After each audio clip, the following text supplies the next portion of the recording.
obrigado pelo convite. Muito me honra estar aqui, especialmente o fato da Inês estar aqui também.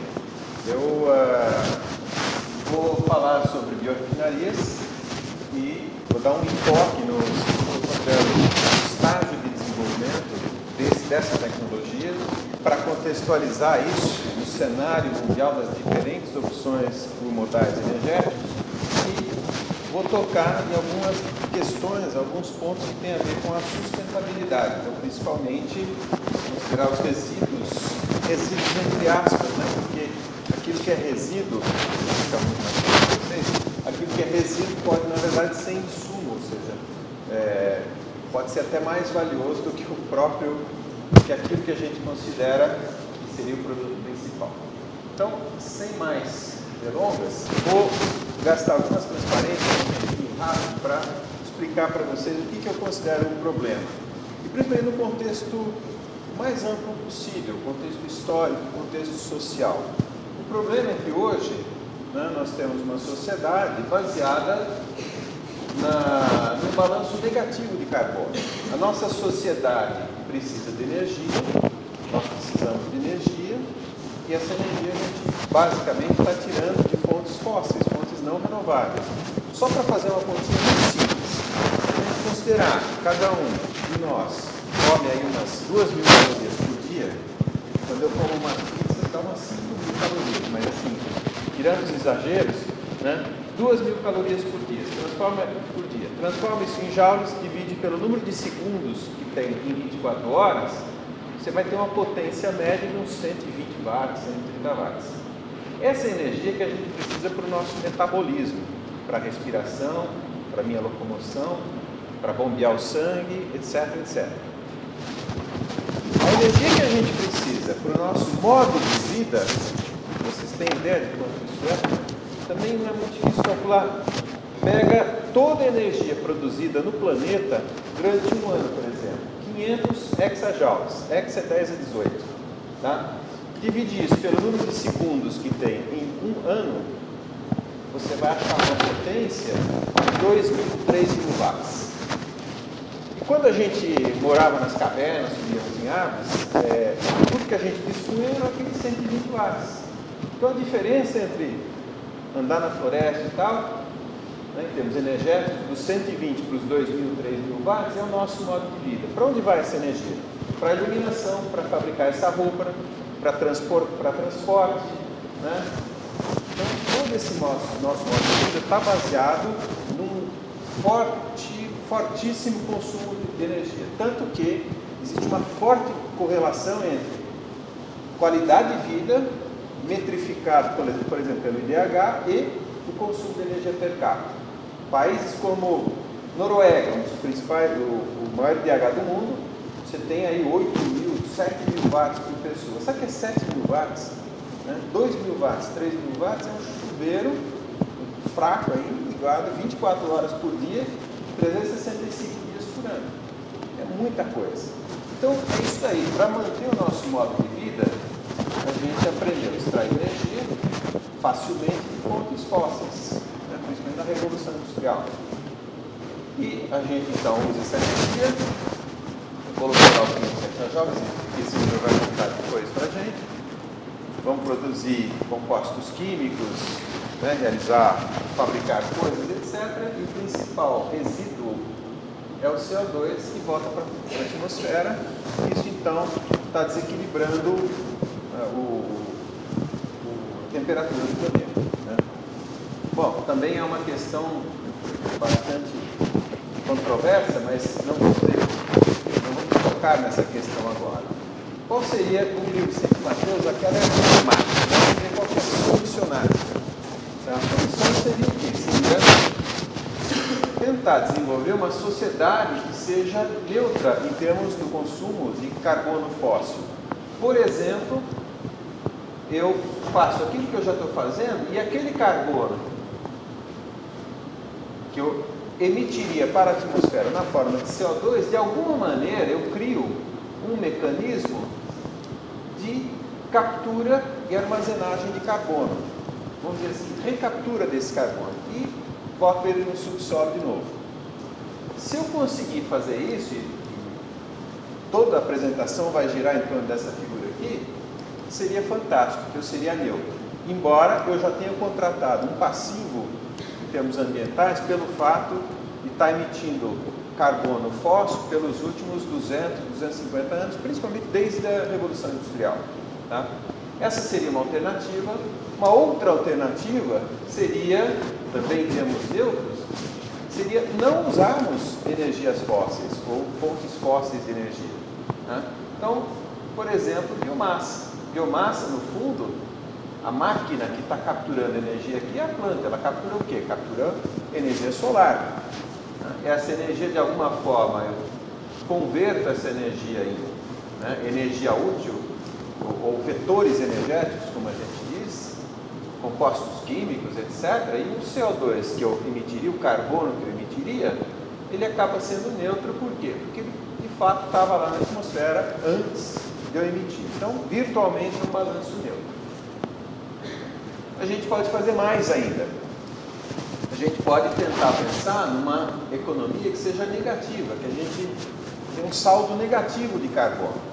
Então imagine que eu consiga capturar mais energia ainda do Sol e fazer tudo o que eu quero fazer, e aquele CO2 que eu emitiria de novo para a atmosfera, eu boto lá no subsolo.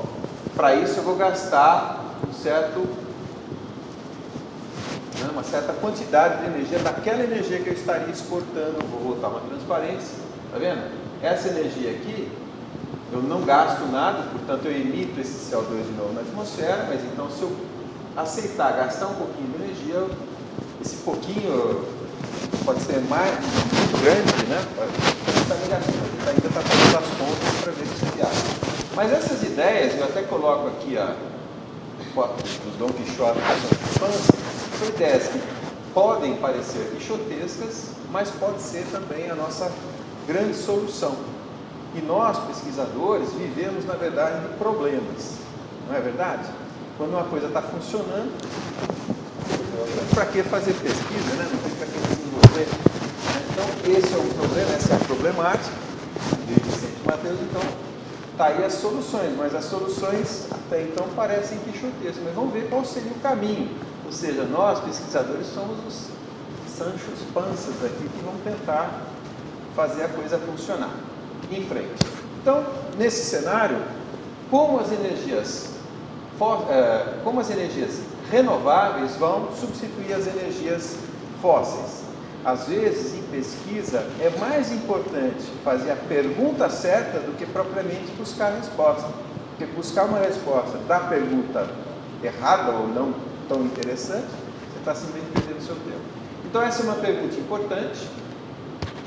E mais, tecnologias de captura e armazenagem de carbono podem estender a vida útil das fontes não renováveis? Isso de fato acontece, né? Vou falar de captura de carbono, mas por quê? Porque as fontes não renováveis, elas não são tão não renováveis assim. Depois eu vou falar um pouquinho. Eu vou terminar a apresentação falando de xisto. E não do xisto, mas do impacto que isso causa no cenário energético. Tá? Então, vamos ver como é que essas coisas podem acontecer. Porque se a gente quer deslocar, se a gente quer substituir as fontes fósseis, repara, a gente que eu digo, né, as fontes renováveis, elas têm que ser introduzidas num cenário onde já existem as energias fósseis. Tá? Então, por exemplo, para substituir o carvão, que foi o motor da Revolução Industrial, se tinha trator a carvão no passado, isso aqui a gente tem 200 anos de engenharia de experiência acumulada. Né? Não é à toa que o maquinário, né, as tecnologias de mineração desse carvão está muito evoluída. E a gente quer substituir isso por uma coisa nova, que tem, no Brasil até tem mais, né? No caso do setor sucroalcooleiro, tem mais experiência, mas não tem 200 anos. Né?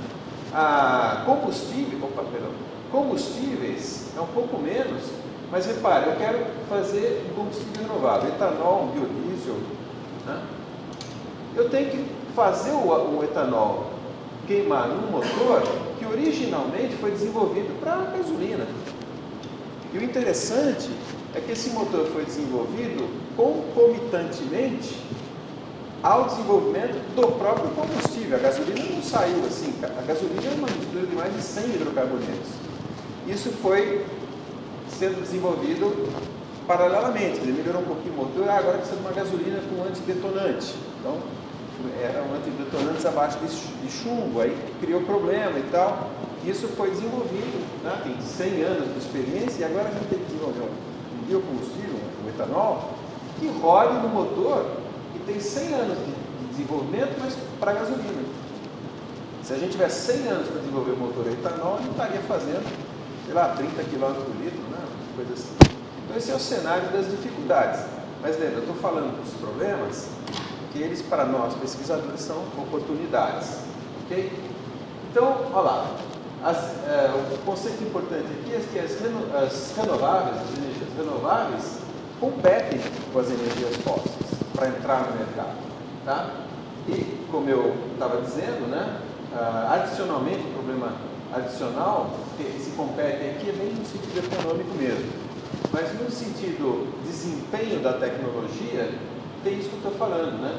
As máquinas, e o motor é um bom exemplo, foram desenvolvidas para os combustíveis fósseis. E a gente tem que desenvolver um combustível renovável que funcione bem na máquina desenvolvida com combustível fóssil. Ok? E aí, nesse cenário todo, uma tecnologia-chave é o que a gente chama de biorrefinarias. Então, só para começar a estabelecer as coisas, a biorrefinaria por analogia, uma refinaria de petróleo. Uma refinaria de petróleo faz o quê?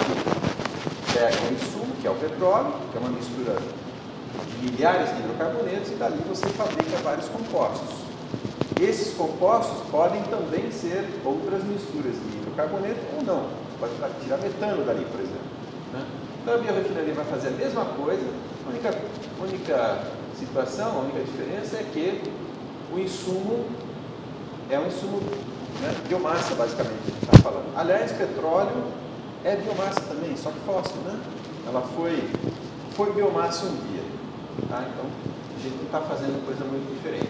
Eu só coloquei uma coisinha aqui a mais. Então, essa nossa biorefinaria tem por objetivo produzir vetores energéticos. Depois eu estou falando vetor energético. Mas produzir energia ou vetores energéticos, compostos químicos e CO2, esse SC não são caros, é supercrítico, tá?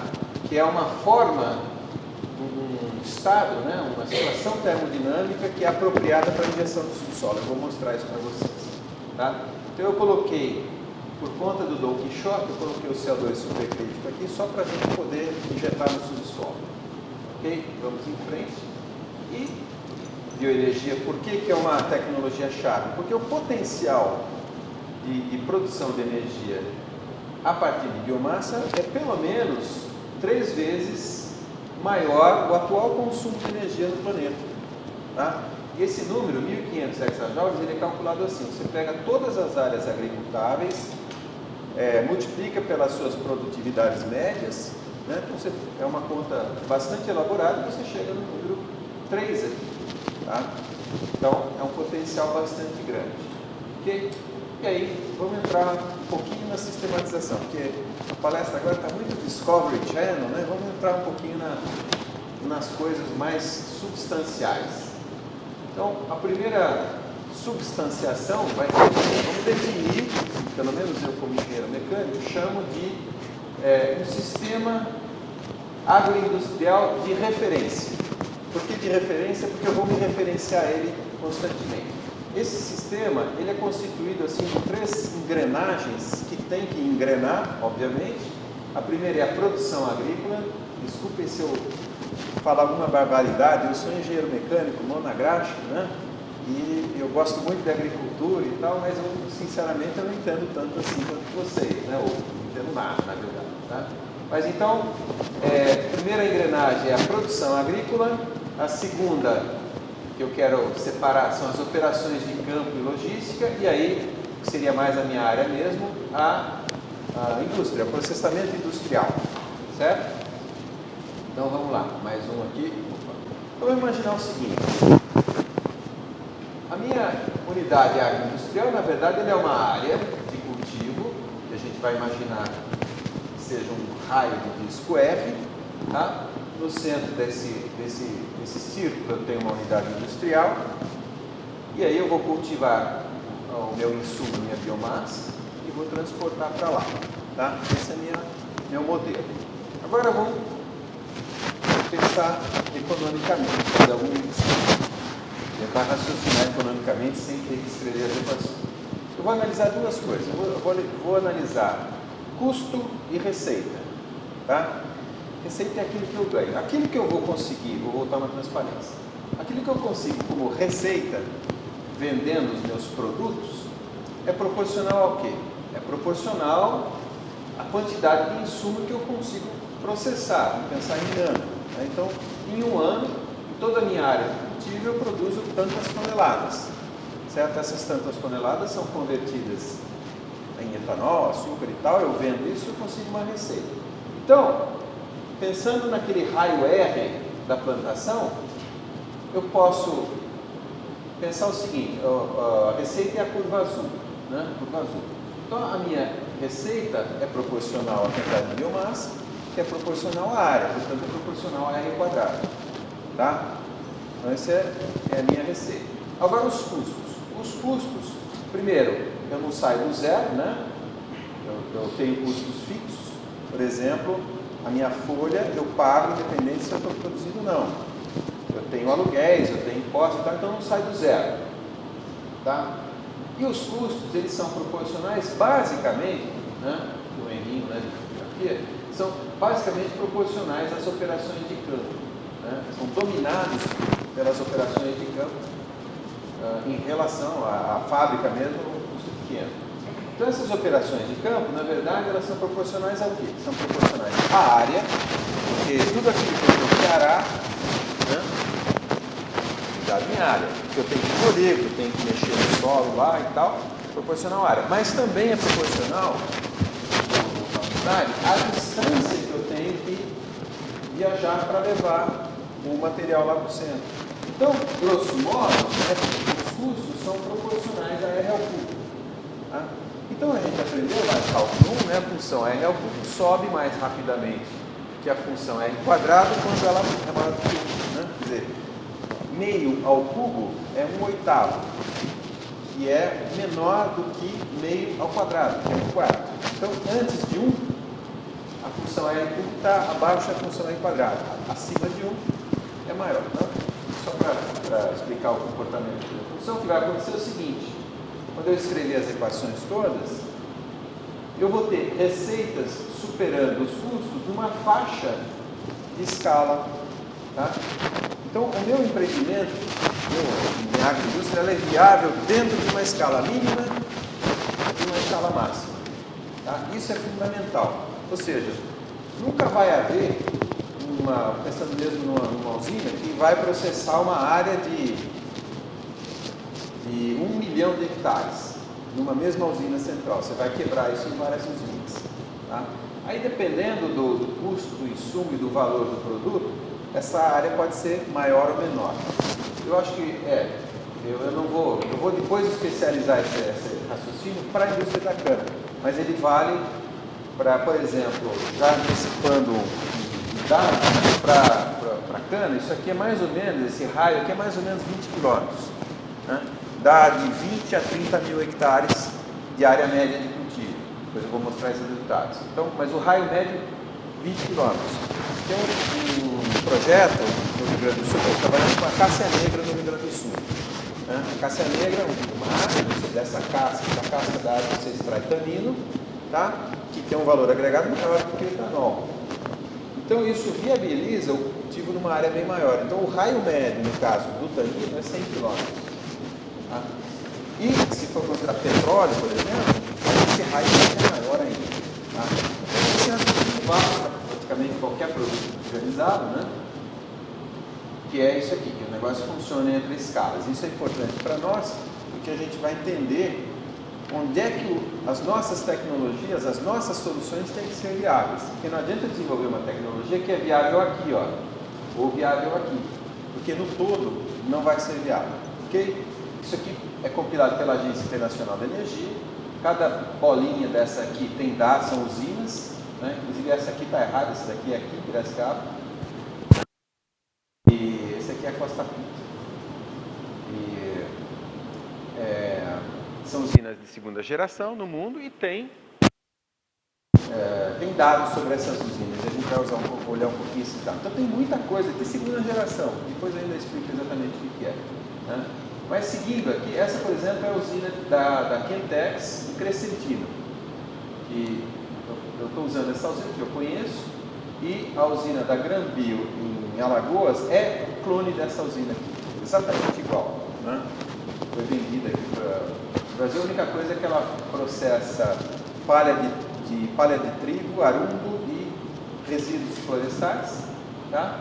E aqui vai ser com palha de cana energia, ok? Mas uns dados interessantes aqui no caso dessa usina, ela foi feita para processar, comissionou agora, no ano passado, 40 toneladas por hora, e ela deve subir daqui a um ano a 60 toneladas por hora, produz 16 mil litros de etanol por hora e custou 200 milhões de dólares. Então, guardem esses números mais ou menos, tá? Depois a gente vai comparar. Então, voltando aqui, né, o que se diz, vou voltar inclusive, o que se diz, todo esse pessoal aqui, né, se diz que essa já é uma tecnologia madura, e eu tenho sustentado, né, que não. Então se diz que aquelas usinas, todos aqueles projetos estão dentro da faixa de viabilidade do negócio. Eu vou voltar, tá?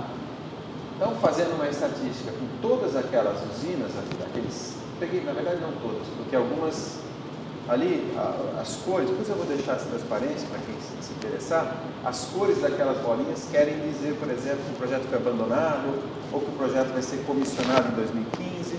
Então, pegando as que estão operando, ou vão operar no curto prazo, aqui, 2008, 2014, quando eu fiz essa estatística, a gente vê que a maioria esmagadora está processando 10 toneladas por hora. 10 toneladas por hora é uma usina que caberia aqui praticamente nesse volume. É pouco, na verdade. A usina que eu digo, o maquinário dela. Então é pouco. Tá? A Kentex é essa daqui. Era para ter comissionado em março, mas aqui esse número deve saltar para 2, que é a usina aqui do Brasil, de Alagoas, tá? Que é uma cópia da Kentex. Então eu estou sustentando o seguinte, que nessa escala não está sendo testado os riscos, né? Por exemplo, com relação à produção agrícola, com relação à logística dos insumos e a viabilidade de escala, né? Econômica. Tá? Quer ver? Eu vou só dar um exemplo para vocês. Vou voltar de novo lá na foto da Kentex. Aqui é o seguinte. Aqui tem o trem passa aqui do lado. Eles compram fardos de trigo. Né? Então tem uns caminhões que param aqui, descarregam. Né? Tem umas estradinhas, ele entra do lado aqui, faz a curva, dá marcha ré e descarrega aqui. Depois ele vai pela frente e volta. Né? Vocês já viram os indianos como é que é o movimento? Na verdade, não tem esse negócio de caminhão da marcha ré, porque não pode ter fila, você não pode parar o processamento, até porque a cana está perdendo o teor de açúcar, né? Então, até o trajeto, eu conheço colegas, civis no caso, que eles desenvolvem o melhor trajeto aqui para o caminhão fazer. Isso aqui é completamente, né, cruzado. Exatamente cruzado, várias operações, o caminhão tem que amostrar. Depois você tem que eventualmente pôr óleos, sabe? Então, você vê que está realmente testando a capacidade da usina operar a plena carga, como ela operaria numa situação real. E essa é, digamos, a maior do mundo, hoje. Né? Então, estava dizendo que nessa faixa está sendo testado, e estou dizendo que vocês estão familiarizados com isso, as escalas de maturidades tecnológicas, né? Então, TRL é Technology Readiness Levels. O 1 é a ideia na cabeça dos cientistas, os primeiros experimentos de laboratório. Depois a gente, vamos dizer assim, aqui a ciência básica, aqui já a engenharia, a tecnologia. Então a gente vai para os primeiros modelos de bancada, os protótipos de engenharia, aí vai para as plantas de demonstração e, eventualmente, já uma planta operando, né, em escala total. E o que se diz em todos aqueles projetos é que se está aqui, ó, entre TRL 8 e 9. E, na minha opinião, na verdade, né, sustentando, pegando usinas brasileiras, isso daqui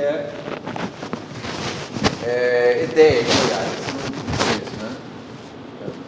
Aqui, olha, tá vendo os caminhões fazendo a curva aqui, ó? Eles chegam, fazem a curva, né?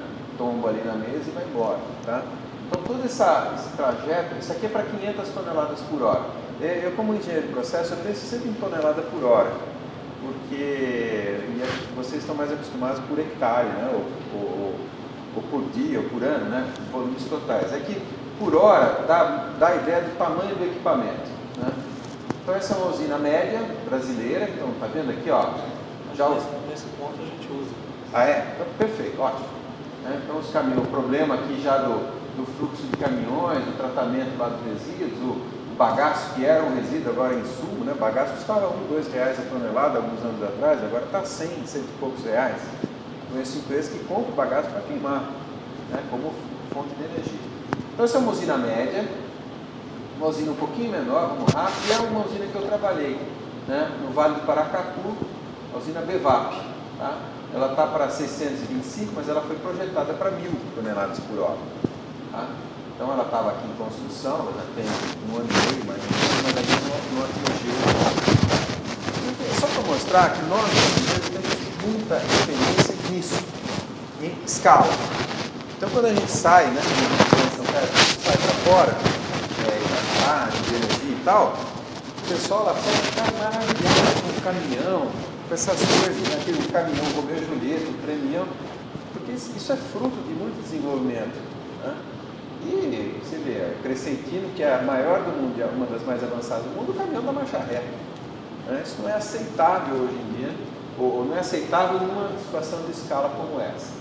Mas prosseguindo, eu estou sustentando então o seguinte, voltando lá nos TRLs, 10 toneladas por hora, na verdade, é protótipo de engenharia, né? Então você reproduz a situação da usina real, mas assim, realmente em escala muito pequena, e não necessariamente você está testando a escala. Então a gente chama isso, né, de protótipo de engenharia, que é basicamente para testar o desenvolvimento de máquinas. Então, por exemplo, se eu vou usar uma bomba helicoidal, uma rosca desaguadora, por exemplo, o Crescentino usa rosca desaguadora. No Brasil a gente usa moenda, por exemplo, para desaguar, dependendo de como a gente extrai. Rosca desaguadora, eu estava em Crescentino, na semana que comissionou, ainda eu falei o seguinte, olha, rosca desaguadora costuma, se solta uma peça ali e vai no fluxo, a rosca trava e quebra. Não deu, uma semana quebrou a rosca. Não é porque era inteligente não, porque eu vi 25 mil vezes isso acontecendo, no caso com a Cássia. E a gente usa moenda porque se for um parafuso ou alguma coisa, ele passa lá, né? E às vezes não vai quebrar a moenda.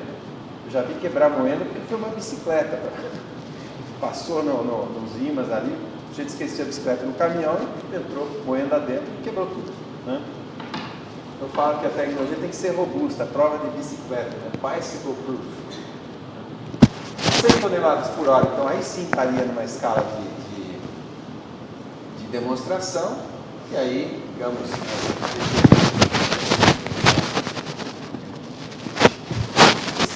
toneladas por hora, aí sim a gente está testando a viabilidade técnica e econômica do negócio, ok? Só para mostrar, por exemplo, a diferença. Isso aqui é lá em Crescentino, como é que eles descarregam os fardos e tal. Então você tem, na verdade, para descarregar e processar um fardo, você tem 45 minutos no Brasil, por causa da taxa de processamento. No Brasil, você tem 5 minutos para descarregar cada vagão de cana da caneta, né? E ainda a gente está querendo fazer limpeza seca e tal. Então, são coisas bastante interessantes, principalmente quando se fala das escalas, né? As coisas têm que acontecer. Mas seguindo, tá? O fato é o seguinte, um novo ciclo de desenvolvimento com certeza será necessário. Há uns 2, 3 anos atrás eu falava isso, principalmente esse pessoal daquelas usinas todas lá que eu mostrei no mundo, né? E hoje né? De fato, várias daquelas usinas nos Estados Unidos estão fechando. Crescentino, né? É que aí tem especificidade do mercado que eles estão explorando, né? Então, hoje de fato está acontecendo isso. A maioria dessas usinas aí fechou porque é antieconômica, tá? Mas não quer dizer que abandonou, significa que um novo ciclo tecnológico é necessário, ok? E esse ciclo tecnológico ele vai se dar, voltando aqui nos modelos de engenharia principalmente, para testar as tecnologias industriais, por exemplo, rosca desaguadora é óbvio que não dá para usar quando você tem condições, variabilidade, por exemplo, tão grande, né? De repente vem uma pedra ou vem uma bicicleta, né? Essa sua tecnologia tem que ser testada para isso. E eventualmente a gente tem que voltar lá para a bancada mesmo, para o nível molecular, eventualmente, né? Novas leveduras, tá? E eventualmente até novos insumos, ok? Aqui só eu coloquei, né? O que poderia ser, né, os temas de pesquisa. Então, por exemplo, um dos elementos de menor eficiência na usina é o reator, é o fermentador, né? Então tem muita pesquisa interessante para fazer em bioreatores grandes, né? Porque a questão é assim, por que o desempenho de um fermentador deteriora tanto quando você aumenta a escala? Tá? É uma questão que não vai dar para abordar aqui, né? Mas é interessantíssimo. E eventualmente, né, você vai lá para falar da parede celular e tal, ok? E aí, como é que isso vai impactar naquele modelo, voltando um pouco para o macro, né? Então, em termos de processamento, 99% todo aquele insumo, provavelmente eu vou processar para produzir vetor energético, ou etanol ou eletricidade, tá? E 1% eu posso eventualmente produzir compostos químicos de alto valor agregado. E a integração das tecnologias de segunda geração, que eu já vou explicar, na verdade vai, né, mudar muito aqui a questão das receitas, porque eu processo 99% para energia, mas eu tiro, na verdade, em termos de receita, 50%. Esse 1%, né, é responsável também por 50% da receita, porque eles são de altíssimo valor agregado, né? O próprio etanol celulose, o etanol de segunda geração, tem um valor maior hoje. É um negócio curioso, porque, por exemplo, nos Estados Unidos, até uma determinada data, o volume de etanol que eles produzem, que é maior que o nosso hoje, né, tem um percentual que tem que ser de segunda geração, e eles não conseguem, ainda mais que as empresas estão fechando. E o etanol brasileiro e o etanol de segunda é considerado de segunda geração. Então, o etanol de segunda geração tem um valor artificial, porque é uma lei que está impondo esse valor, então você consegue obter mais receita do que normalmente você teria. E eu coloquei outros 50%, a soma das 150%, que eu estou pensando em créditos de carbono. Isso aqui é uma ideia que eu estou deixando assim meio no subconsciente com vocês, eu não tão subconsciente assim, mas que eu quero, a história do Don Quixote, né? Eu quero terminar a apresentação falando disso, por causa da história do xisto, tá? Então estou tentando ser específico e amplo ao mesmo tempo, ok? Então vamos pegar, agora eu tentei traçar um cenário da bioenergia no mundo, tá? Falei de qualidade de vida e tal. Vamos agora focar mais ainda para o setor de cana-de-açúcar, que para nós é um setor muito conhecido, a gente tem muita experiência, lembra que eu falei dos 200 anos de experiência com carvão e tal? Nós aqui temos, o PROAL começou em 75, né? Então a gente tem 25, 35, chegando nos 40, 75 na verdade começou antes daqui. Então a gente tem quase meio século de experiência, o que é muito, muito, muito mais do que qualquer outro país do mundo em produção de larga escala de um vetor energético, no caso o etanol, né? Então vamos voltar ao nosso modelo de referência, tá? Então aquela curva que eu já mais ou menos expliquei para vocês, e esse histograma que está aqui é o histograma de todas as usinas do estado de São Paulo. E essas aqui são as áreas cultivadas. Então dá para ver em 1.000 hectares. Então dá para ver que a grande maioria está de 20 a 40 mil hectares. Ok? Então, só um detalhe, se a gente considerar o tempo ou melhor, a data, né, o ano, as usinas mais novas estão cultivando, está sendo possível cultivar áreas maiores porque elas adotam tecnologias menos custosas. Então, viabiliza essa curva vermelha, ela desce um pouco. Ou quando a gente diz em São Carlos, ela desce para baixo. Né? Ela desce para baixo um pouquinho aqui. E aí eu posso cultivar uma área maior. Então, tem uma receita maior para o mesmo investimento de capital. Ok?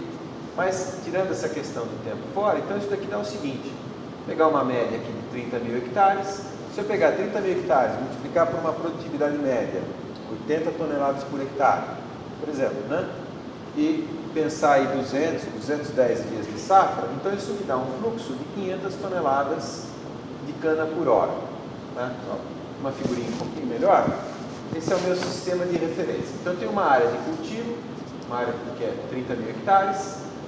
Então estaria, ela pega insumos, né, gratuitos aqui, sol, água e CO2. E, em média, eu estou trazendo 500 toneladas por hora do campo para a usina. Né? Na usina, eu tenho uma certa importação de água. Essas 2 toneladas por hora aqui é só de fermentação. Isso nessa escala, quer dizer, considerando aquele valor médio de 30 mil hectares, isso me dá uma usina média. E essa figura está aqui só para definir números. Né? Então, isso daqui eu tenho emissão de 2 toneladas por hora de carbono. Posso produzir... desculpa, né? Se eu estou falando uma besteira muito grande, tá? Mas são valores bem médios aqui, né? Então, eu posso produzir 105 toneladas por hora de açúcar ou 42 mil litros por hora de etanol e exportar 50 megawatts. Esses números variam muito, por exemplo, dependendo da pressão de caldeira que eu tenho. Essa foto foi tirada do topo da caldeira. Eu posso produzir mais ou menos isso. Então, são números médios de referência. Eu tenho ainda a produção de linhaça. Tem uma questão importante aqui na linhaça ligada aos nutrientes, resíduos sólidos, né? E eu tenho, digamos aqui, eu botei um tratorzinho virado aqui para o campo que eu tenho que, né, ainda, basicamente essas operações agrícolas usam óleo diesel, que é não renovável. Então tem uma fonte aqui de energia não renovável entrando no processo e que vai me alterar o balanço. Mas pensando em termos dos resíduos entre aspas, então, o primeiro problema que eu tenho é usar menos água, tá? Usar menos água. Então eu gostaria, essas bolinhas e tal, são coisas que eu gostaria de fazer, que hoje não é exatamente possível. Eu gostaria de pegar aquele CO2, recapturá-lo e injetar no subsolo, e vou, isso seja um resíduo, uma emissão, eu vou gerar receita aqui, né? Se o mercado de crédito de carbono se desenvolver, eu posso gerar lucro aqui, gerar receita, tá? Bom, os resíduos sólidos não é exatamente o problema, porque é muito fácil coletar e transportar e eventualmente aplicar no campo, mas eu queria falar da vinhaça. Quando a gente faz as contas, eu trago aqui 500 toneladas por hora de cana, eu estou extraindo 1 tonelada por hora de NPK, em média.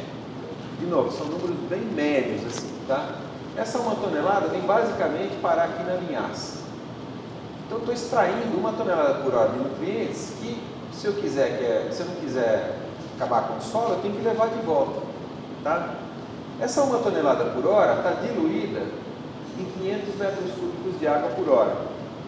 Então, para transportar isso, para fazer o que se chama de fertirrigação, na verdade é irrigação desse tamanho e fértil desse tamanho, porque para transportar 1 tonelada de nutriente, eu preciso transportar 499 toneladas de água. Então, é uma operação altamente antieconômica. Só se faz isso mesmo porque você não pode jogar no rio, você vai tomar uma multa e vai fechar a sua empresa. Tá? Então, as tecnologias por exemplo, de recuperação desses nutrientes ou adensamento, né, você evapora para poder aumentar a concentração desses nutrientes na linhaça, são tecnologias realmente chave aqui para o aproveitamento desses resíduos. Ok? Não sei como é que eu estou no tempo. Tá? Então, pensando nos problemas, vamos pensar em um, que eu estou querendo sempre deixar, né, que é a questão de capturar o CO2. Então, eu quero dar números para vocês verem o potencial disso daí. Dá uma olhada. Então, ó, voltando aqui, a usina, em média, emite as 2 toneladas por hora. Isso aqui é só um fermentador, tá? Tem outras fontes aqui que a gente poderia usar. Aqui não está a chaminé da caldeira, não está aqui, mas é pelo menos 100 vezes mais isso daqui que você emite na chaminé, tá? Mas é que é mais difícil de recuperar esse CO2, tá ok? Perdão, na verdade, estou me confundindo aqui, essas 2 toneladas é só da fermentação. Na chaminé realmente tem muito mais, então o que compensa sequestrar e recuperar é o CO2 da chaminé. Faz diferença. Eu vou fazer as contas com ele. Mas voltando então, vamos ver o potencial de captura de CO2. Então, vamos fazer umas continhas. Está vendo? A fermentação, 2 toneladas por hora. Bagaço, se eu considerar a combustão de bagaço, durante 365 dias por ano, então eu beiro aqui as 100 toneladas por hora, de novo isso pode variar 100% aqui, depende muito, tá? Mas isso aqui é o que eu tenho de carbono. Então eu vou desprezar o 2 perto desse 90 aqui, mais ou menos, tá? Agora olha só, quanto carbono eu tenho?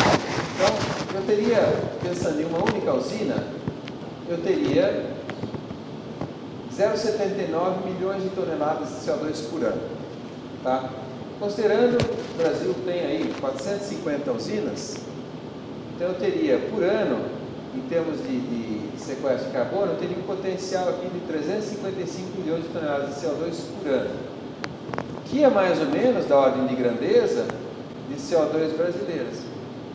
Então, olha que interessante, só o setor superenergético seria capaz de anular as nossas emissões de CO2, tá? E se isso virar o mercado, isso geraria receita para nós. Tá, ok? Quer dizer, essas empresas que não tem como não emitir CO2, o carbono fóssil, teriam que comprar toneladas de carbono dessas empresas, né, que estão capturando esse CO2 e injetando no subsolo. Então, é uma ideia de grande potencial. Ok? E aí, quero falar um pouquinho também de evoluir, porque aquelas fotos daquelas usinas e tudo que eu mostrei para vocês, que é a nossa experiência, que é basicamente do Proapa até aqui, 75 para cá, né? São usinas de primeira geração. Então, eu quero falar como é que a gente pode evoluir o modelo para uma usina integrada 1G, 2G, que envolve a produção, além dos vetores energéticos, compostos químicos e CO2 supercrítico. Então, vamos focar um pouquinho nas trajetórias, né, de conversão, nas rotas de conversão do insumo nesses produtos aqui, ok? Então, e vou ter como comparação uma usina só 1G, essa aqui é a usina Vertente, em Guaraci, né? Então é uma usina 1G, tá? Aqui os dados, 350 toneladas por hora e o custo, 200 milhões de dólares, e vou comparar com uma usina só 2G, que é Crescentino. E eu peguei Crescentino porque o custo dela é mais ou menos o mesmo, tá? 200 milhões de dólares. E ela produz, então, na verdade, bem menos, né? 40 a 60, 16 metros cúbicos por hora de etanol, 7 megawatts, tá vendo? Ali a gente exporta 20, mas ela produz compostos químicos. E ela processa arundo, palha de trigo e resíduos florestais. Ok? Esse é o nosso ponto de comparação. Rapidamente, aqui eu devo estar ensinando o Padre Nosso a rezar, né? Ensinando o vigário a rezar o Padre Nosso, né? Então, Understanding Biomass Deconstruction, sacarificação de biomassa. É que eu tenho certeza que vocês sabem isso muito mais do que eu, mas eu quero enfocar um problema que é o problema de escala. Então, a sacarificação você começa lá na planta, né? Então, vamos cortando e zoomando, né? Para ver onde é que a gente tem que chegar. Então, se você zoomar, você tem as células, as estruturas das células, tá? Zoomando mais ainda, tem a parede celular, que tem fibras e microfibras todas entrelaçadas lá, tá? E aí, olhando cada uma dessas fibras, a gente tem, por exemplo, celulose, e a celulose aqui seria o azulzinho, a hemicelulose em volta. E eu vou dar uma paradinha agora, eu quero mostrar o seguinte: o que a gente quer né, são moléculas que estão nesses fios aqui. Esses fios são polímeros, né, de glicose, e eu quero usar essa glicose. Então, continuando, vamos supor que eu estivesse interessado na celulose, é um polímero de alta cristalinidade, e eu quero usar as glicoses, porque a glicose é que o meu fermento consegue fermentar e transformar em etanol. Tá? Agora, isso aqui na natureza é valiosíssimo, né? Isso é energia. E a planta não tem perna, ela não sai correndo. Então, como é que ela evoluiu para produzir para proteger a sua fonte de energia? Criando proteções. É como se fosse um forte que tem um fosso, depois tem proteções ali para impedir o ataque. E esse ataque a gente tem que fazer com os nossos processos industriais. Então, eu tenho que chegar lá. E olha só as várias escalas que eu tenho que trabalhar. Então, quando eu falo, por exemplo, vocês já ouviram falar, hidrólise, enzimático, ácido, eu tenho que atuar nessa ligação. Mas essa ligação está encapsulada aqui, que está encapsulada aqui, que está encapsulada na hemicelulose, que está em fibras, que está na parede, que está na planta. Né? Então, por exemplo, se eu tentar fazer hidrólise direto, provavelmente essas outras barreiras aqui vão acabar com a minha possibilidade de fermentação, de hidrólise. Né? Então, o processo industrial tem que desmontar isso daqui. Tá? Quer ver? Deixa eu fazer uma analogia. É mais ou menos que nem desmontar um avião e para reaproveitar as partes do avião. Se você botar uma banana de dinamite lá, 100 kg de dinamite, você explode o avião, vira pó, você não aproveita nada. Né? O radar que você queria pegar virou 300 pedaços de radar. Então você tem que ir lá meio cirurgicamente, você tira a asa, né? Você tira o alumínio, tira os bancos e tal, faz um desmonte primeiro maior, depois você vai lá com a chave de fenda e desparafusa o radar e pega o radar. O radar seria, por exemplo, essa molécula de glicose aqui. Tá? Essa usina integrada, porque agora não é nem 1G, ou melhor, não é só 1G e nem só 2G, ela é 1G, 2G, ou seja, o meu insumo tem moléculas, vou botar uma transparência, tem moléculas quase que glicose, né, sacarose, que eu já consigo fermentar direto, sem maiores problemas. E também biomassa lignocelulose, que eu tenho que fazer todo esse desmonte que eu estou falando para vocês. Então, a ideia é o seguinte, nessa usina, eu vou colher o material, que tem, então, moléculas 1G, 2G, vai chegar lá na usina, eu vou ter que fazer a separação, preparar, extrair. Aquelas moléculas, aquela parte da biomassa que pode ser processada pela rota 1G, então, segue aqui, ó, 1G, combustíveis, processos químicos. Né? No caso aqui eu pus milho, né, só para não secando o tempo todo. Né? Aqui tem só uma pequena hidrólise aqui, mas nada terrível. Né? E aquilo que não pode ser processado na rota 1G, vai para a rota 2G. Tá? Depois eu vou entrar. A função aqui basicamente é liberar os açúcares, que aí vai para a fermentação, por exemplo. Né? Mas aqui, isso aqui, essas setinhas, elas não são fluxos de massa e energia, é só assim, mostra a relação de interdependência dos processos, tá? Então, com isso, eu liberando açúcar para a fermentação, eu produzo combustíveis e produtos químicos. E aquilo que eu não consigo fermentar, que não tenho como aproveitar, que eu estou chamando de resíduos, entre aspas, lignina, por exemplo, né, eu posso mandar para uma rota termoquímica, tá? E produzo calor, na verdade, é um rejeito energético, mas produz eletricidade. Tá? A gente poderia fazer tudo isso aqui pela rota termoquímica. Os alemães, na Segunda Guerra Mundial, não tinham... aliás, foi por isso que eles invadiram o Cáucaso, para pegar os postos de gasolina dos russos. Eles não tinham isso, como é que eles faziam gasolina? Carvão. Fazia gasolina de carvão, tá? Pela rota termoquímica. Então, é possível, só que é antieconômica. Tá ok? Olhando agora sim os processos, essa aqui seria uma usina nossa de referência 1G. Então a cana chega, processa, aqui eu faço a separação, pico, desfibro a cana, até obter um certo, por exemplo, índice de células abertas, que né, esse material que vem aqui vai para a extração libera o caldo vai para a fermentação, destilação, etanol e a vinhaça está saindo aqui. Tá? voltando aqui só para seguir os caminhos, né? Lá na separação, palha, por exemplo, eu não estou fazendo nada ainda com ela, vou queimar para produzir energia. Tá? O bagaço, que está aqui, eu tenho que desaguar esse bagaço, ele sai aqui mais ou menos com 80% de umidade. Tá? Se eu colocar bagaço com 80% de umidade, eu tenho uma série de problemas aqui na caldeira, então eu tenho que desaguar. Eu destaquei essa operação porque ela consome uma quantidade enorme de energia. Tá? Então, queimo o bagaço, basicamente eu produzo vapor, né? E esse vapor vai gerar um ciclo motor, daqui eu desconto a energia para mover o processo todo, e aí eu posso exportar uma certa quantidade de energia.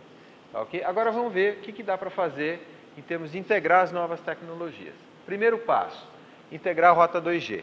Então, tudo que for material lignocelulósico, eu vou passar num processo que tem por objetivo liberar os açúcares fermentescíveis e aumentar a produção de etanol.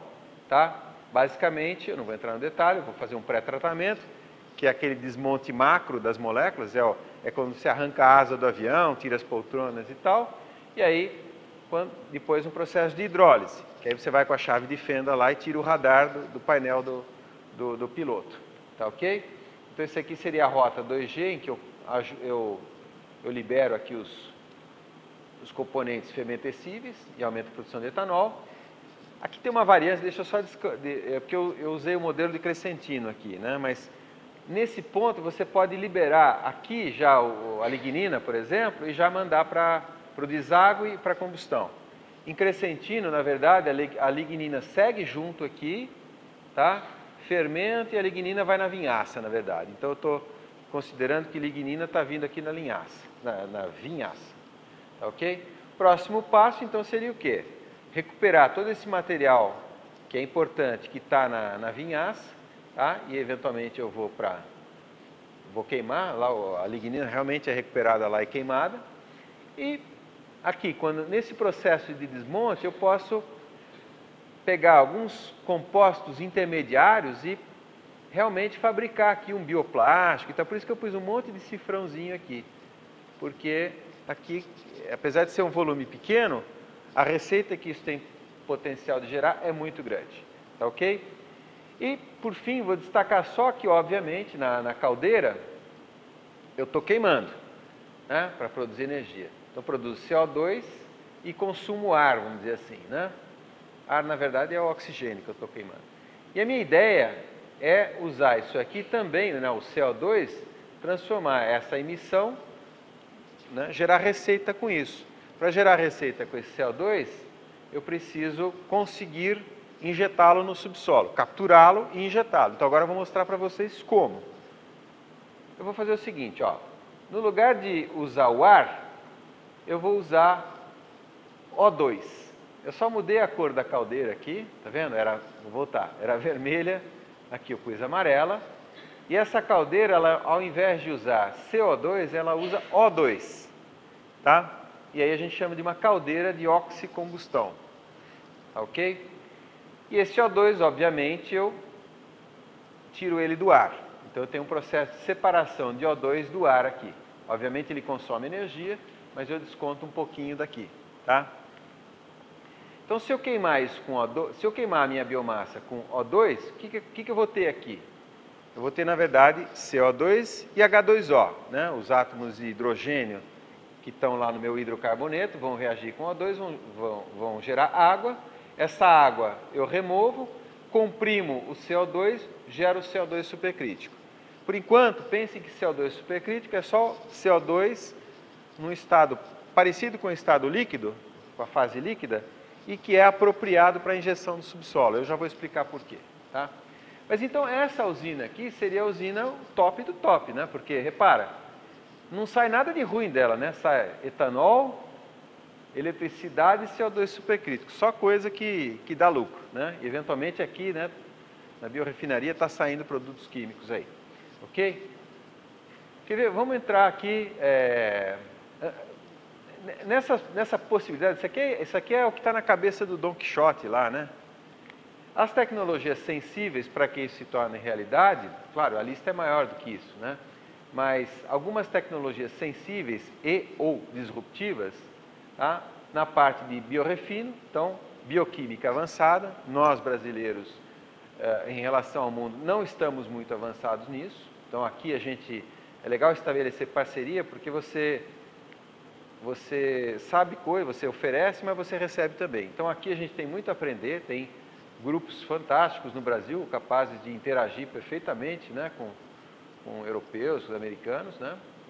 Aqui, ainda da parte industrial, métodos de separação. A palavra separação, repara que apareceu em vários lugares, né, no processamento. Então, é um grande gargalo. Eu sempre falo assim, olha, a praia de Ipanema tem 100 toneladas de ouro lá, sabe? Mas não é dente, aliança que perderam, não é ouro mesmo. Só que, para você pegar essas 100 toneladas de ouro, você tem que processar 1 zilhão de toneladas de areia. E o custo disso vai ser muito maior do que as 100 toneladas de ouro, porque os métodos de separação, né, ainda são muito ineficientes. Com relação a tecnologias de segunda geração, então, métodos de pré-tratamento de baixo consumo energético. Então, o pré-tratamento é aquele desmonte primeiro, né, das macroescalas, depois tecnologias mais refinadas de hidrólise, né, no caso enzimáticas. E o terceiro item aqui de interesse seria as tecnologias de oxicombustão. Então, caldeiras de oxicombustão e também, de novo, lá, separação, técnicas, separação de O2 de baixo consumo energético. Para separar esse O2 eu posso consumir mais energia que o meu processo é capaz de exportar, né? Só para mostrar, então, que quando falo oxicombustão é um negócio relativamente novo, então, quer ver? É simples, na verdade. Está aqui a minha caldeira. A caldeira entra o bagaço lá, ou a palha, mistura com o ar, queima, tá? Esse calor aqui, ele troca, essas 3 caixinhas brancas são trocadores de calor. Basicamente, entra água, sai vapor superaquecido, tá? Esse vapor superaquecido, tá, ele vai... só para mostrar uma caldeira. Essa aqui é a caldeira, aliás, 2 caldeiras, da Bevap, tá? Então, para vocês verem o tamanho da coisa. Não é uma caldeira de oxicombustão, obviamente, né? E essa foto eu mostro para mostrar o tamanho. Tá vendo? Aqui é uma pessoa, ó. Né? Então, realmente, as escalas são consideráveis. Mas, voltando, né, eu tenho produção de calor aqui, com a queima da biomassa, produzo vapor superaquecido. Esse vapor superaquecido move um ciclo motor, tá? Um ciclo termodinâmico, que produz energia. Essa seta vermelha aqui é o que eu produzo de energia aqui nas turbinas. E aí, digamos, essa linha vermelha é como se fosse um barramento, né? Como se fosse uma estante. Toda a energia que eu produzo eu ponho nessa estante. E toda vez que eu precisar de energia em qualquer outro lugar do processo, eu removo dessa estante. Então, por exemplo, aqui eu tenho uma bomba, eu já peguei um pouquinho de energia lá, tá? Aqui é o ciclo termodinâmico, não interessa, tá? Mas vamos ver, então, como é que eu faço a questão do CO2 supercrítico. Então, eu preciso pegar o ar, comprimir esse ar, então eu vou gastar energia para fazer essa compressão. Esse ar tem várias tecnologias, existem tecnologias criogênicas, separação criogênica, por exemplo. Não é interessante. Então, aqui é uma técnica de separação por membranas. Então, são membranas moleculares que é capaz de separar o O2 do N2, só que para isso você tem que gastar energia de bombeio. Então, você gera CO2 ali e eu gastei um pouquinho da energia.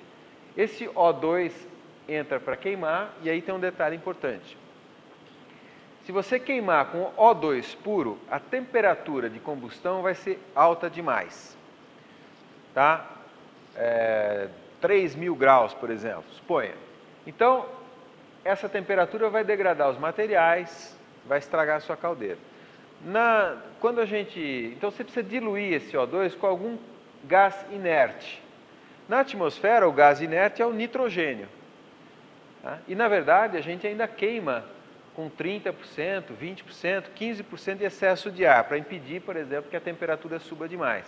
Até porque, se a temperatura passar muito de 800 graus, o nitrogênio não é mais inerte, ele reage com oxigênio e gera óxidos de nitrogênio, que é altamente tóxico. Então, você tem que controlar muito bem essa temperatura. Então, eu vou precisar de um gás inerte de diluição, tá? Bom, mas vamos resolver esse problema daqui a pouco. O fato é o seguinte, se eu queimar O2 com O2 puro, eu vou ter aqui a produção dos meus gases aqui, vai ser basicamente CO2 e água, né? Então eu vou fazer o seguinte, eu vou primeiro resfriar esses gases aqui, esses gases saem tipicamente aí a 170, 150 graus, eu resfrio, a água condensa, beleza, já separei a água. Então aqui, virtualmente, eu tenho um fluxo de CO2 puro, gasoso, tá? Aí a 60, 70, 80 graus. E eu vou usar exatamente esse CO2 para diluir o O2 lá. Então eu vou direcionar um pouquinho do fluxo para diluir o O2, para que a temperatura aqui não suba muito. Tá ok? Ótimo. Então resolvi o problema do excesso de temperatura e aqui eu tenho um superávit de CO2. Mas ele é gasoso, tá? E ele é gasoso e eu preciso comprimi-lo para poder injetar no subsolo. Então eu vou colocar aqui uma série de compressores que vão precisar de energia, tá vendo? Eu peguei energia lá da minha prateleira, tá? Então eu faço o seguinte, eu vou pegar o CO2, faz 25 anos que eu dou aula de termodinâmica, né? Então já tenho todos os cacuetes aqui. Então eu tenho CO2, eu sou o compressor, eu pego o CO2, comprimo, tá? É aquele primeiro trapézio ali, comprimir o CO2. Quando eu comprimo um gás, o que acontece? Ele esquenta, certo? Então eu preciso, depois de comprimir, eu preciso resfriá-lo um pouquinho, tá? Aí eu comprimo mais ainda, ele esquenta de novo, eu esfrio, aí comprimo de novo, tá? E aqui ele já chegou no que eu chamo de supercrítico, que eu vou explicar agora o que é. Quando você faz esse processo, comprime, esfria, a pressão vai subindo e acontece um negócio interessante. Se você olhar aqui, ó, aqui seria assim, o CO2, né? Se você olhar CO2, se você olhar a fase vapor de CO2 e a fase líquida, obviamente aqui a própria figura mostra, eles têm uma grande diferença de densidade. O líquido é mais ou menos 1000 vezes mais denso do que o gás. Quando você faz esse processo de comprime, resfria, acontece que a densidade do gás vai se aproximando da densidade do líquido, até que elas se igualem. Então, na situação de supercrítico, tem uma foto melhor aqui. Na situação de supercrítico, a fase gasosa pesa tanto quanto a fase líquida. Então, ela mistura uma na outra. É como se fosse, se você olhasse, é como se fosse uma maionese, uma emulsão, exatamente. Tá? E por que isso é interessante? Porque as densidades ficam iguais, mas várias outras propriedades físico-químicas também sofrem alterações. Por exemplo, a viscosidade. Viscosidade é a resistência que ela tem ao cisalhamento. A viscosidade do CO2 supercrítico, na verdade, é quase igual à viscosidade do gás, que é mais ou menos 1000 vezes menor do que a viscosidade do líquido. Portanto, eu tenho alta densidade e baixíssima viscosidade. Esse negócio é ideal para permear nos interstícios de uma rocha, por exemplo. Certo? Então, e pelo fato de ter muita densidade, então ele está carregando uma grande massa de CO2. É ideal para permear. Aliás, é uma tecnologia interessantíssima, por exemplo, para extração. A gente usa CO2 supercrítico para extrair coisas, né, de biomassa. Então, por exemplo, parafinas de folhas, né? Você pode, cafeína, né? Então, é uma tecnologia bastante usada e é bastante interessante para essa aplicação que eu estou falando aqui, ok? Então,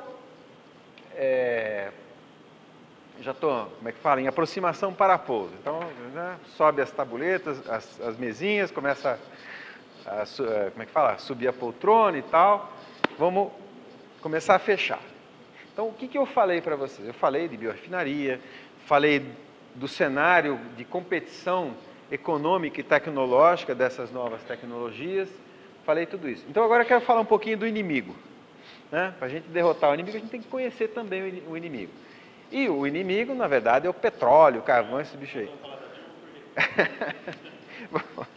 Aí é uma outra palestra, né? Uma outra palestra, né? Não, é legal. Então, o nosso inimigo são os fósseis. Então, vamos falar um pouquinho. Quais são as armas do inimigo? Porque o grande problema das fontes ditas não renováveis é o quê? Elas acabam. elas são ideais para nós, na verdade, do ponto de vista da maturidade tecnológica. Eu tenho 100, 200 anos de experiência, tá? É que eu não tenho tempo de mostrar dados econômicos para vocês, mas se não tivesse o problema ambiental e o problema da finitude, é ideal, né? Ideal no sentido assim, ao menos pior, tá? Porém, um detalhe, o que se diz, aquilo que a gente diz, que as reservas de petróleo, na verdade são reservas economicamente viáveis. Então, existem as reservas identificadas, cuja exploração não é economicamente viável. Então, não é computada nas reservas, certo? Aquilo que é reserva, né, é aquilo que é viável economicamente. O problema é que a tecnologia está em constante evolução.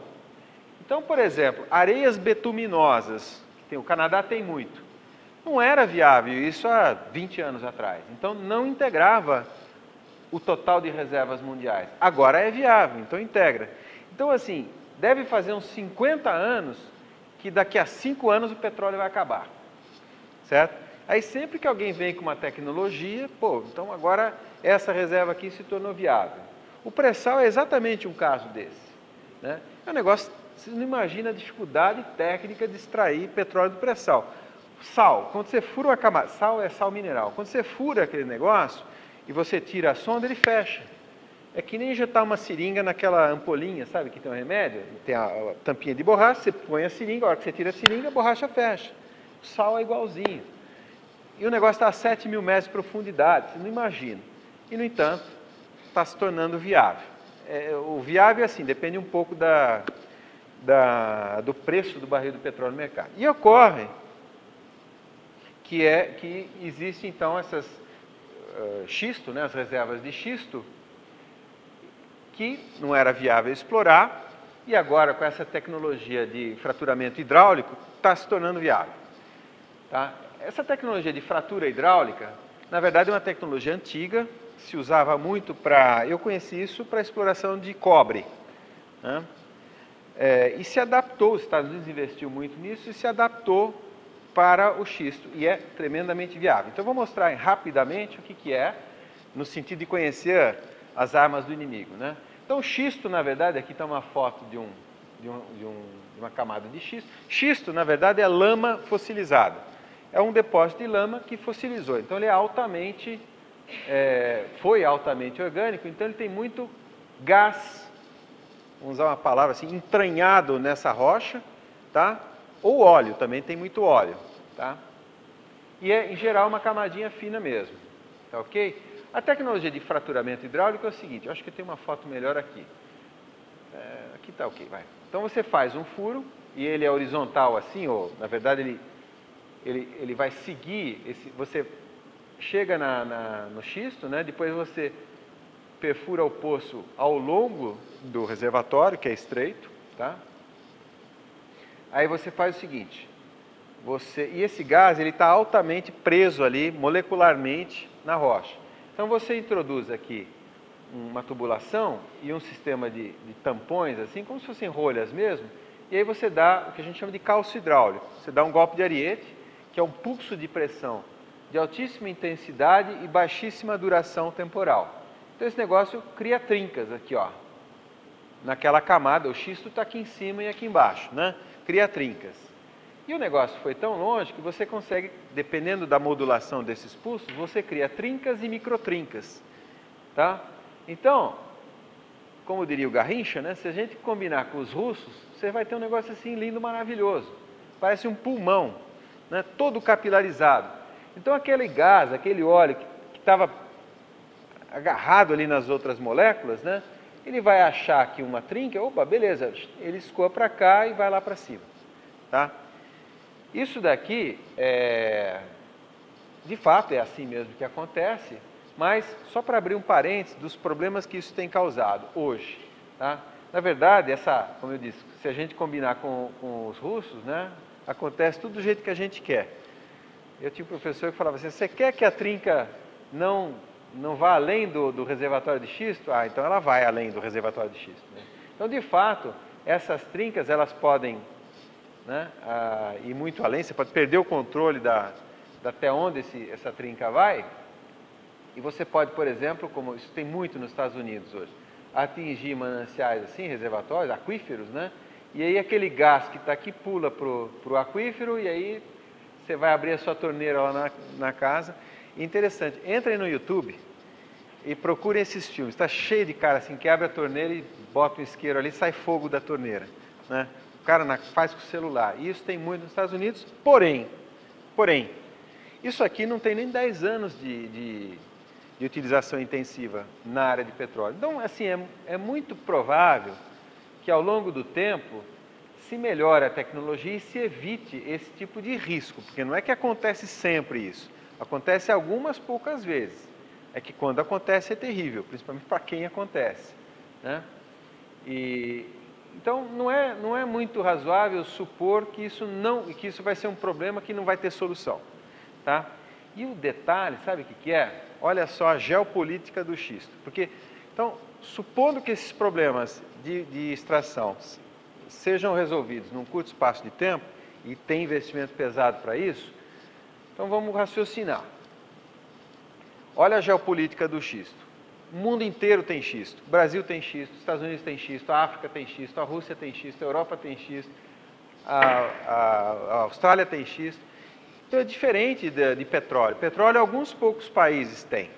Então a geopolítica desse insumo, né, vai ser totalmente diferente. E se tem muitos produtores, tem o quê? Competição entre eles. Se tem competição entre eles, o que acontece? O preço baixa, né?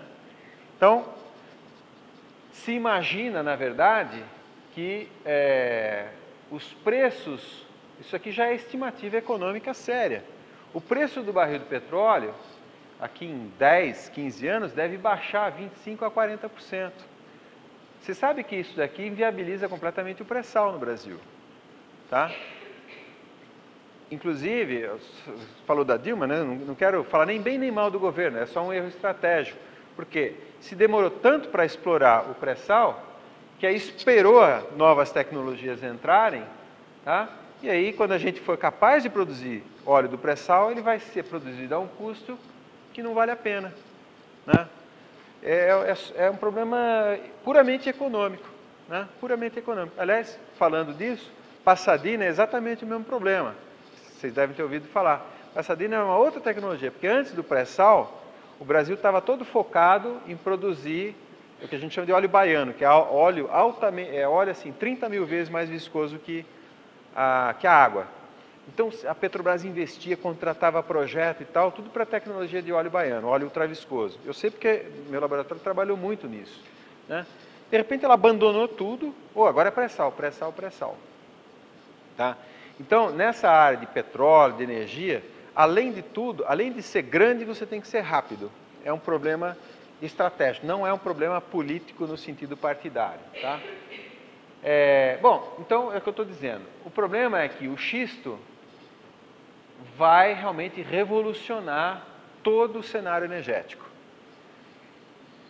Olha, vai revolucionar, mas assim, depende também um pouco da escala de tempo que você fala. É aquela história, há 50 anos que daqui a 5 anos vai acabar as energias fósseis. Então, isso aqui talvez empurre para mais 10, para mais 15 anos, mas um dia realmente acaba. E mais, se a gente continua explorando insumos fósseis, a gente continua bombeando carbono fóssil para a atmosfera e a gente continua produzindo um passivo ambiental. Isso significa que as biorefinarias, que a biomassa e tal, não tem mais lugar no mundo, porque afinal de contas a gente está trabalhando com isso, né? Então vamos ver. Qual seria o papel da biorefinaria? Nesse cenário, é tudo especulativo, é tudo quixotesco, né? Mas nesse cenário, o principal papel da biorefinaria seria se transformar numa máquina de captura e armazenagem de carbono, movida ao quê? A energia solar, tá? Porque ela, inclusive, é superavitária. Então, como seria o esquema? Vamos ver. Isso, né? Como eu disse, tudo quixotesco. Eu continuo explorando as reservas fósseis. Gero energia, emito CO2 para a atmosfera. Aí as minhas plantações vão lá e capturam esse CO2, para isso elas usam energia solar, isso daqui vai lá na minha usina, Eu produzo tudo que eu quero produzir e ainda injeto de novo esse CO2 lá no subsolo, tá? Então, é uma questão, no fundo, de mercado. Se o preço desse, se a sociedade, se a humanidade resolver valorizar a questão do CO2 a ponto de tornar isso viável economicamente, então o grande papel das biorefinarias, além, obviamente, de produzir, né, compostos e tal, vai ser ressequestrar todo aquele carbono que a gente está emitindo para a atmosfera desde a Revolução Industrial, certo?